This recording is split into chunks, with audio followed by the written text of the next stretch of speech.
Gifts of grace poem की बात करते हुए कभी आपने सोचा है कि पोएट ने डॉक्टर, लॉयर, इंजीनियर जैसे प्रोफेशंस की बजाय छोटे वोकेशंस जैसे कारपेंटर, इलेक्ट्रीशियन, कुक को अपने सब्जेक्ट मैटर के लिए क्यों चुना? आज हम इसके हिडन मीनिंग को डिकोड करेंगे और साथ ही देखेंगे कि अपने मीनिंग को विविडली क्लियर करने के लिए पोएट ने किन पोएटिक डिवाइसेस का यूज किया है। Hello students, welcome to KG classes with Kusum Gupta. आज हम करेंगे gifts of grace honouring our vocations written by anonymous. Anonymous poet का नाम नहीं है, इसका हिंदी मीनिंग होता है गुमनाम, मतलब कि पोएट की आइडेंटिटी अननोन है। आयरोनिकली ये छोटे वोकेशंस भी सोसाइटी द्वारा अननोटिस्ड ही रह जाते हैं, जबकि सोसाइटी की स्मूथ वर्किंग और ग्रोथ में इनका कंट्रीब्यूशन बहुत ज्यादा होता है। इसीलिए पोएट ने इन अनसोल्ड हीरोज को अपना सब्जेक्ट मैटर चुना है ताकि हमारा ध्यान उनकी तरफ खींच सके। अब देखते हैं टाइटल। टाइटल बहुत ही एप्ट है क्योंकि सीधा थीम से रिलेट करता है। टाइटल में grace refers to the God Almighty. Gifts है वो टैलेंट जो अपने ब्लेसिंग्स के तौर पे भगवान हमें देता है। वोकेशन होता है हमारा पैशन या टैलेंट जिसे एक्सप्लोर एंड एक्सपेरिमेंट करके हम सोसाइटी या देश की सेवा करते हैं। इस तरह से वी ऑनर आवर वोकेशंस। याद रखें, profession is a paid occupation requiring formal qualification and degrees, जबकि वोकेशन में पैसे से ज्यादा इंपॉर्टेंट होता है दिली सेटिस्फैक्शन एंड फुलफिलमेंट। टाइटल की क्लियर एक्सप्लेनेशन आपकी स्क्रीन पे है। कॉपी पेन रेडी है ना? अगर नहीं है तो स्क्रीनशॉट ले लीजिए फॉर लेटर यूज। किसी भी एग्जामिनर का फेवरेट क्वेश्चन होता है थीम और सेंट्रल आइडिया, लेकिन उससे पहले मैं आपको बता दूं कि ये एक पेट्रियोटिक पोएम है जो कि फ्री वर्स में लिखी गई है, मतलब एक डेफिनेट राइम स्कीम को फॉलो नहीं करती। पोएट की टोन है सेलिब्रेटरी एंड रिवरेंशियल, मतलब जॉयफुल एंड रिस्पेक्टफुल। अब है सेंट्रल आइडिया। ये फ्रेज आप लिख के रख लीजिए। क्या? Dignity of labour. This poem celebrates everyday hard-working heroes of Bharat. No job is small or low. Every occupation needs skill, dedication and pride. और इस तरह से simple job is transformed into a sacred gift of grace. है ना title and theme एक ही सिक्के के दो पहलू? बच्चों, अगर अभी तक आपने सब्सक्राइब नहीं किया तो जल्दी से सब्सक्राइब कर लीजिए ताकि सिलेबस की हर नई वीडियो आपके पास तुरंत पहुंच जाए। और लाइक बटन को प्रेस कर दीजिए और अपने फ्रेंड्स के साथ इसे शेयर कर लो ताकि उनको भी बेनिफिट मिल सके। टाइटल और सेंट्रल आइडिया करके 50% ऑफ एग्जाम की क्लैरिटी हो गई हो। अब देखते हैं कि टेक्निकल साइड, मतलब पोएटिक डिवाइसेस। सबसे पहले है रेपिटेशन।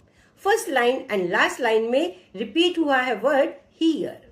एक्चुअली पोएट सभी वर्कर्स को सेलिब्रेट करते हुए देख रहा है, लेकिन सी वर्ब यूज करने के बजाय उसने वर्ब यूज किया है here. It forces the reader to stop, to be silent and pay attention to daily labour, क्योंकि सुनने के लिए देखने से ज्यादा अटेंशन की जरूरत होती है। और रेपिटेशन तो आपको पता ही है, किसी भी चीज को एम्फेसाइज करने के लिए यूज होता है। And here the poet emphasise करके कर रहा है कि इन आर्टिजन्स के काम को छोटा समझ के इग्नोर मत करें। फिर है रिफ्रेन। भारत आवर लैंड की तरह ही इसमें भी रिफ्रेन का यूज हुआ है। अगर आपने मेरी वो वाली वीडियो देखी है तो आपको पता होगा कि रिफ्रेन होता है एक लाइन को या कपल ऑफ लाइंस को रेगुलर इंटरवल पे रिपीट करना। अगर नहीं देखी वो वीडियो, उसका लिंक डिस्क्रिप्शन पे है, so no worries. Refrain is I hear Bharat celebrating the varied vocations I hear. अब आप कहेंगे दोनों में रेपिटेशन है, लेकिन रेपिटेशन और रिफ्रेन में डिफरेंस होता है। रेपिटेशन किसी वर्ड या फ्रेज का सेम लाइन या सेम स्टेंजा में रिपीट होना होता है, जबकि रिफ्रेन इंटरवल के बाद रिपीट होता है, जैसे कि स्टेंजा के बिगिनिंग में या फिर क्लोजिंग पे। एनाफोरा क्या होता है पता है आपको? राइट, कंसेक्यूटिव लाइंस का सेम स्ट्रक्चर से शुरू होना कहलाता है एनाफोरा। और आप मिडल लाइंस को ध्यान से पढ़िए, हर लाइन सेम स्ट्रक्चर से शुरू हो रही है। The carpenter, the electrician, the boatman.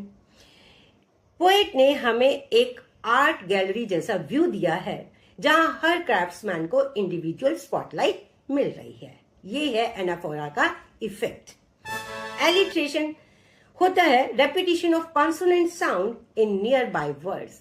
पास पास पड़े वर्ड्स में कॉन्सोनेंट साउंड की रेपिटेशन। याद रखें, रेपिटेशन ऑफ साउंड, ना कि रेपिटेशन ऑफ कॉन्सोनेंट। एग्जाम्पल्स हैं वेरिड वोकेशंस, वेरिड वॉइसेस, वो साउंड की रेपिटेशन है। सिंगिंग एंड सेलिंग, स साउंड रिपीट हो रही है। पोएट ने पूरी पोएम में इमेजरी का भरपूर यूज किया है, वो भी दो तरह से, ऑडिटरी एंड विजुअल। जितने भी वोकेशंस डिस्क्राइब किए हैं उनकी लैंग्वेज इतनी ब्यूटीफुली एंड रिच्ड है कि हमारे मेंटल स्क्रीन पे उनकी पिक्चर दिखाई देती है। ऐसे जैसे कि हम आर्ट गैलरी में खड़े हों और डिफरेंट पोर्ट्रेट्स को देख रहे हों। ऑडिटरी इमेजरी क्या होती है? जैसे आंखों के बजाय कानों का यूज करना हो, जैसे कि poem opens and closes with I hear Bharat celebrating. फिर कुछ वर्ड्स यूज हुए हैं, echoing, humming, singing, rhythm. Poet ने हमें फोर्स किया है कि हम उनको इकट्ठा काम करते हुए देखें ही नहीं, बल्कि यूनिटी की एनर्जी एंड सिम्फनी को सुने भी। पर्सोनिफिकेशन का यूज हुआ है इस लाइन में। The voice of their vocations is the voice of their identity. Vocations और आइडेंटिटी को ह्यूमन आवाज देके पोएट ने यहाँ पे उनको पर्सोनिफाई कर दिया है। आपको डेफिनेशन तो पता ही है ना? जी हाँ, किसी एनिमल या नॉन लिविंग थिंग को जब हम ह्यूमन एट्रीब्यूट्स दे देते हैं तो वो कहलाता है पर्सोनिफिकेशन। मेटाफर होता है दो डिसिमिलर ऑब्जेक्ट्स को बिना लाइक और एज के कंपेयर करना। जैसे गिफ्ट्स ऑफ ग्रेस में गिफ्ट कोई शाइनी पेपर में रैप्ड प्रेजेंट नहीं है, बल्कि टैलेंट एंड स्किल को डिवाइन गिफ्ट कहा गया है। ओपनिंग एंड क्लोजिंग लाइन से पोएट ने पूरी टेक्स्ट को एक सूत्र में बांध दिया है। सेम है ना दोनों लाइनें? राइट। तो इसे कहते हैं इम्प्लाइड मेटाफर। ये डायरेक्ट नहीं है। सभी वर्कर्स की कलेक्टिव साउंड को कंपेयर किया है एक बड़े से ऑर्केस्ट्रा से। So students, what is ultimate message delivered by the poet to their reader? आप कहीं ये तो नहीं सोच रहे कि मैडम ने सिंगल पोएट के साथ देयर क्यों लगाया है? अगर सोच रहे हो तो आप गलत नहीं कर रहे। मैं यहाँ पे क्लियर कर दूं, पोएट मेल है या फीमेल हमें नहीं पता, तो इसलिए हिज या हर नहीं लगा के हम यहाँ पे लगाते हैं देयर। क्लियर? गुड।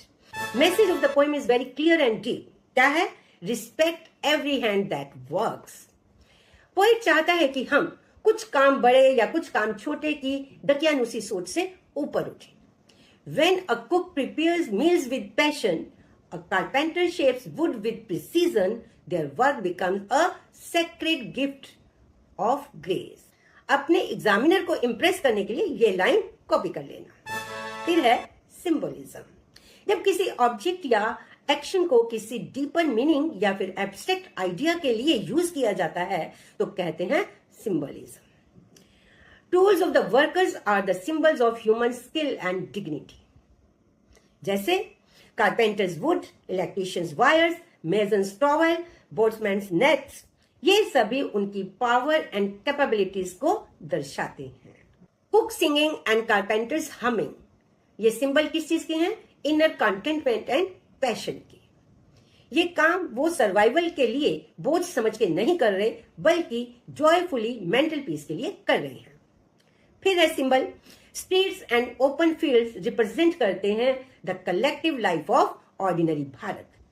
पोएट ने जानबूझ के कॉर्पोरेट बोर्ड रूम्स या फिर ऑडिटोरियम्स की बात नहीं की है, क्योंकि true culture and energy lives in its grass roots working class. फिर है एक और सिंबल, वेरिड वॉइसेस। किस चीज का सिंबल है? Unity in diversity. डाइवर्सिटी अलग अलग।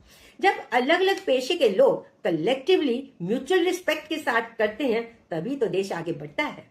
सो स्टूडेंट्स, उम्मीद है आपके सारे डाउट्स क्लियर हो गए होंगे। अगर फिर भी कोई डाउट बचा है तो feel free to write in the comments. I will definitely answer it. See you in the next video.